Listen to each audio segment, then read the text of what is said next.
So Scream 7 is the latest and seventh installment in the long-running Scream franchise, and this time it once again follows Sidney Prescott, and it tells a story of a new Ghostface killer as they emerge in the town where Sidney now lives. Not in Woodsboro anymore, and she has a daughter now, and Ghostface tries to kill them. Yeah. Now let me just preface this by saying, if the T-shirt doesn't say it already, I love Scream. The first Scream is like in my four favorites in Letterboxd. It's one of my favorite movies of all time. It's probably my favorite slasher of all time.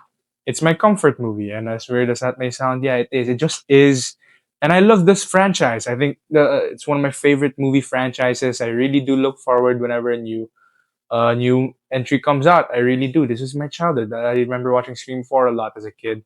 And yeah, I love Scream. I love this franchise. And I was looking forward to Scream 7, even though the trailers didn't entice me. I thought the trailers were pretty bad, but I also said the same thing about Scream 5 and 6. I didn't think the trailers for those ones were necessarily good, but those movies ended up being really good. I actually really enjoyed those movies. So I was like, oh, maybe that's just the case for Scream 7. And yeah, yeah, I was wrong. Oh, so I'll start with the positives off for this movie. Neve Campbell, Neve Campbell coming back as Sidney Prescott, of course, the best final girl. I think she still has it. She was great in the movie. I thought she kicked some ass. I still love seeing her as this character, and it was nice to see her back, especially since she was absent from the sixth movie from the previous installment. So nice to see her back, and nice to see that she still has it. And yeah, she still has that final girl energy, and I really love that. Kevin Williamson came back to write and direct this. If you didn't know, Kevin Williamson basically co-created this entire franchise with Wes Craven. He wrote the first movie, he wrote the second movie, he wrote the fourth movie. So yeah, he's pretty much the one of the creators of this franchise. So yeah, I thought he did a great job directing. I think he directed the fuck out of this movie. I'm not gonna lie. A lot of moments in the movie really showed me that he knew how to film a slasher, how to make a slasher. There are a lot of, especially when it came to framing, there were a lot of long, lingering shots where the background very much dominates the shot, and then the background is dark, and it builds this kind of tension and suspense where, oh my god, Ghostface might come running uh, into the foreground, or maybe Ghostface is hiding somewhere there. So I thought he did a great job there. He did a great job of building suspense and tension all throughout the movie, which is pretty important for a slasher, if you ask me. There's one particular sequence in the movie where there are characters hiding behind a wall, and Ghostface is just constantly stabbing the wall. I thought that was a pretty good sequence. Like I said, the opening sequence I thought was pretty decent. This franchise is known for its opening scenes, and I thought this one had a pretty decent one. I thought great use of pretty decent use of jump scares, and like I said, he did a great job building tension from the very beginning of the movie. I really like that. I think he did a good job directing. Joel McHale, I love me some Joel McHale. I love Community. It's one of my favorite shows. So seeing him here, I love that. I love Joel McHale. I thought he was a absolutely delightful addition to this franchise. So if they ever do make a Scream 8, I hope he comes back. Because yeah, I really liked him in this movie. So yeah, there's that. If you didn't see the trailer, spoilers, but it's in the trailer anyway. Chad and Mindy come back. They both come back. I thought they were pretty good. I thought they were nice additions to the movie for sure. Um, what else? What else are my positives for this movie? What else? Ghostface looks good. Alright, so yeah, Kevin Williamson does a great job directing, but the writing in this movie is not good. It is the worst written movie in the franchise.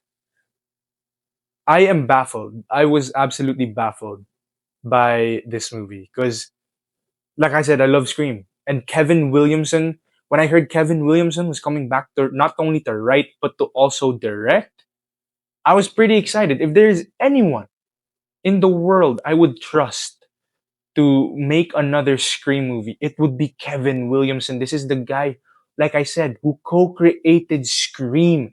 If there's anyone who understands this franchise or these movies, it's him. It's Kevin Williamson. So imagine my surprise.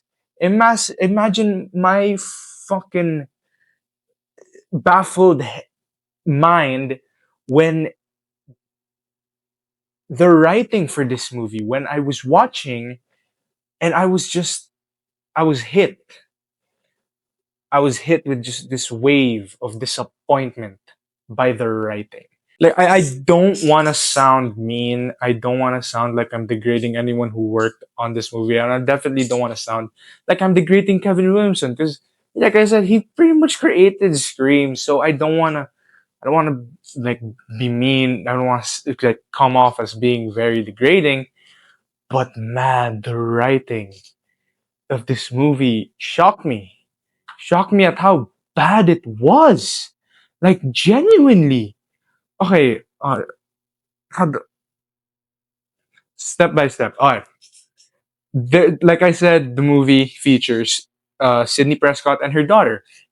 That is pretty much the core That is pretty much the emotional core of the movie. Is Sydney and her daughter's relationship, their mother-daughter relationship and dynamic, right? Some moments work, but for the most part, it just really doesn't work. The daughter comes off as a very stupid and insensitive character. Like, I just could not get behind her. Like, genuinely, like, you're gonna act like that when your mother literally, like, has experienced a lot of fucking trauma in her youth, and you're gonna complain about certain things. It's like, just stop, just stop. I couldn't get behind her. Yeah, just that part of the movie didn't work for me. The characters are absolutely dog water because we don't get to know any of them. I didn't care for any of them. We didn't get any like sort of character moments or character development with like the friend group, with with a lot of the characters in this movie. Like Sydney's daughter has this friend group. We don't get anything from them, which is shocking. I didn't care for any of them. So when characters do start dying, I really just couldn't give a shit. Like the kills were good. I'll give this movie that. The kills were there were some pretty damn good kills. But how do you expect us to care when you're not gonna give us character moments? Like the previous Scream movies did a lot of that. Like Scream 6, establishing the core four. Scream 5, a lot of character moments in that. Scream 4 had a lot of character moments. Like it is a franchise that really like has made me care about the characters in their movies. I didn't care about any of the characters in Scream 7. Like they would die. I just didn't care. It's also a movie where nothing happens. It like I remember like halfway like it's during one part of the movie I checked the time because there was a notification that popped up on my phone. I saw the time and it was like 1 hour in. This is a 1 hour and 50-minute movie and we were 1 hour in and the plot was going nowhere. The plot was going nowhere. Genuinely, the plot progression in this movie, there is no plot progression. Things just happen. Like legit. Things just happen. There's no character progression. Nothing happens with characters. Nothing happens with the plot. There's this really stupid subplot involving AI.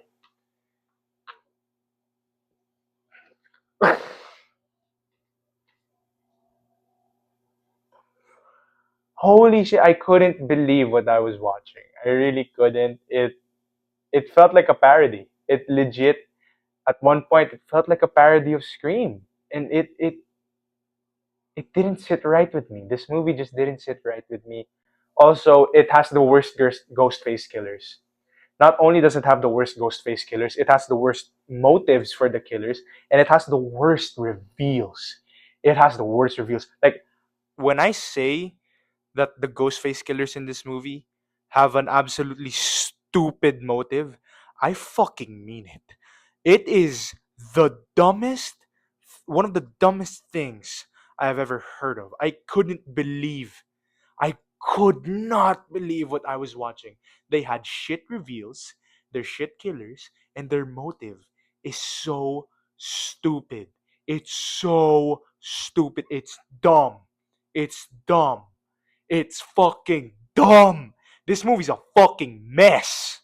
But I think a lot of that also has to do with the fact that I didn't care who the fuck it was anymore. At one point, I was like, I don't care who it is anymore, because, like I said, we don't get to know these characters. So that who done it element, that intrigue, is just ripped from this movie. I don't know what happened behind the scenes. I don't know what happened in the writers' room, but something went down. Something bad happened, because I don't know how they were able to make a who done it movie where there's no intrigue, because we don't give a fuck about any of these characters aside from Sydney. Or I really like Joel McHale. I think Joel McHale, like I said, his character was probably the only one I cared about aside from Sydney. So yeah. And also, when it came to the dialogue, like, there's one particular scene between Sydney and her daughter, and they're arguing or talking, whatever. And it's like they were talking, it's like they were speaking, they were just saying one liners. You know what I mean? They were like, "You don't understand. You never will." You know what I mean? That kind of dialogue. And then Sydney's gonna respond with another one liner. And then it's just a back and forth of one liners, and it feels so awkward, and it doesn't feel organic, and it doesn't feel authentic, and I really couldn't get behind that fucking relationship. Also, speaking on characters, Gail, like, an OG character, one of the best characters in the franchise, obviously. Like, she nothing happens with her character in this movie. Like, you can remove her from the movie and nothing would change, really. Like, genuinely, it'll still have the same impact. I really didn't care. Like, in fact, matter of fact, if she had died in this movie, I don't think I would have cared. They did a piss poor job. They did a piss poor job with the characters. They really did. And that's shocking, because it's Gail Weathers. It's not like she was a new character in this movie. This is a character since the first one. Since the fucking first one. And I didn't care. I didn't care that she returned. Like, genuinely, I think I don't know what happened with this movie. I really don't. Also, circling, I just want to add, when it came to the plot, like, for a movie that has a subplot about AI, this movie feels like it was written by ChatGPT. Genuinely, I've I have experimented with ChatGPT. I've made prompts like this. Trust me, I have. Just for the fun of it. Just for fun. I just want to see what ChatGPT can make. And while I was watching this movie, I was like, this feels like one of the movies ChatGPT has made for me. Like, one of the skits or scenarios that ChatGPT has made for me. And I couldn't shake it off. From beginning to end, that's what I was thinking. Genuinely, I was surprised. I like, especially after the Stranger Things documentary, where it was kind of revealed that they used ChatGPT. I have a feeling they used ChatGPT for this movie. I wouldn't be surprised. I really wouldn't. But yeah, I was really disappointed. Like, Kevin Williamson coming back to write. Like I said, like, I trusted him. I trusted him. And I don't know what happened. I really, really don't. Also, Scream 7, this is a movie that just missed the entire point of Scream, in my opinion. Like, I don't want to sound like a dick, especially because, I don't want people saying, oh, you know more than Kevin Williamson, you know more than the guy who created Scream. But there was no sort of commentary, or, that met, like, Scream is known for its commentary. It's known for its satire on horror films, on the state of horror films, and the movie had none of that. It had no, it had nothing to say really. It really didn't. It just became this very generic slasher that just wasn't interesting at all. I really couldn't get behind this movie. This is easily the worst Scream movie. Like for years, I have been saying that Scream 3 was my least favorite. That movie can rest now because official it that movie has officially been dethroned of its title because Scream 7 is now the worst Scream movie in my opinion, and I'm gonna give Scream 7 a D.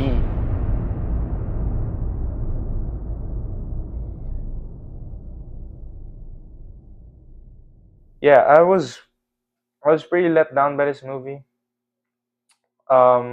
I'd still want to see a Scream 8. I really do. But if they do make a Scream 8, try harder. At least feel like you're trying. Like Scream 7 feels like a stab movie. Genuinely, it feels like what they're Scream 7 feels like what Scream is making fun of with the stab movies. Yeah, that's really that's a summary of this movie. That's how I would summarize my review for this movie. It's it's not good, and I'm sorry. I don't mean to insult anyone who worked on this movie. I don't definitely don't mean to insult Kevin Williamson because I'm a huge fan of Scream. I'm a huge fan of what he did, what he's done for sure. But as someone who loves this franchise and was really looking forward to this, I left that theater really let down.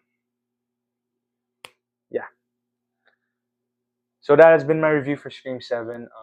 Tell me what you think about it in the comments, or give me your rankings of the Scream movies down in the comments. Don't forget to support the channel, like, subscribe, you know the rest.